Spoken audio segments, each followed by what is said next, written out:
maths educational video. Line integrals in conservative fields. Let's recall the definition of a conservative field. A vector field f is conservative if it can be written as a gradient vector of some scalar function f. And this little f has a name potential function. Let's also recall the definition of line integrals of vector fields. It's given by the formula in the box. And it's the expression on the right hand side that we will be computing. Now let's combine these two. And we have this spectacular result known as the fundamental theorem of line integrals.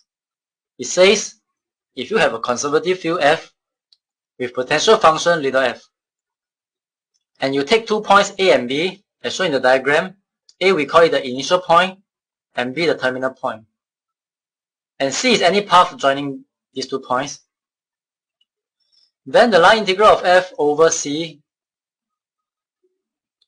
is given by the difference of two numbers. The first number is little f evaluated at the terminal point, and the second number is little f evaluated at the initial point.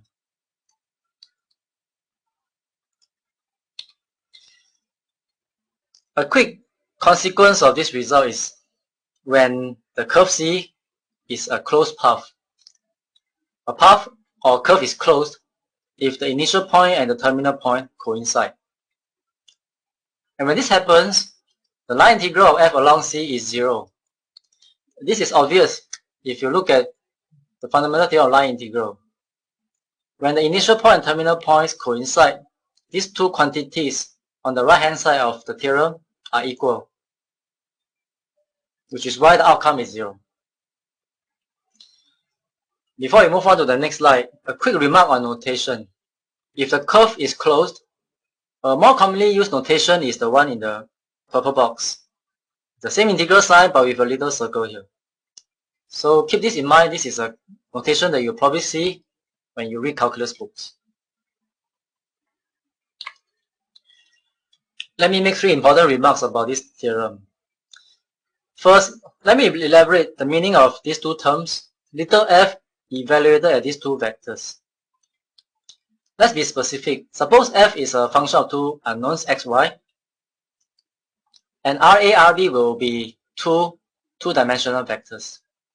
The meaning of f of RA is f evaluated at A1, A2. And that is because we are replacing x, y in f with A1, A2 from RA. The same applies to f of RB. So this is how we compute the quantities on the right hand side of this theorem. Second remark is about this term called path independence. One thing spectacular about this result is the line integral doesn't depend on the path C at all. It's obvious if you look at the expression on the right hand side. All you need are the values of f at the two endpoints. So which path you take is immaterial. So we call this property path independence. We'll elaborate this term later. Remark number 3. The fundamental theorem of line integral is actually similar to something we already know, the one we call fundamental theorem of integral calculus. When you integrate g prime from a to b, you get g of b minus g of a. So this is quite similar to our fundamental theorem of line integrals.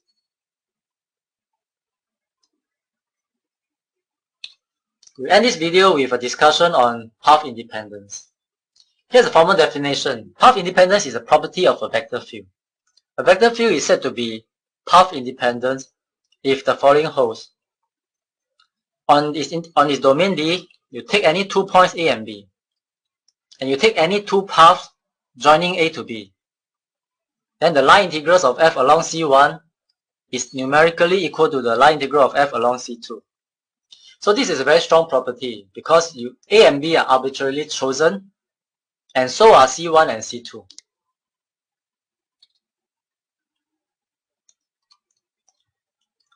We have seen earlier that a conservative field is path independent. So a natural question to ask is it true the other way around?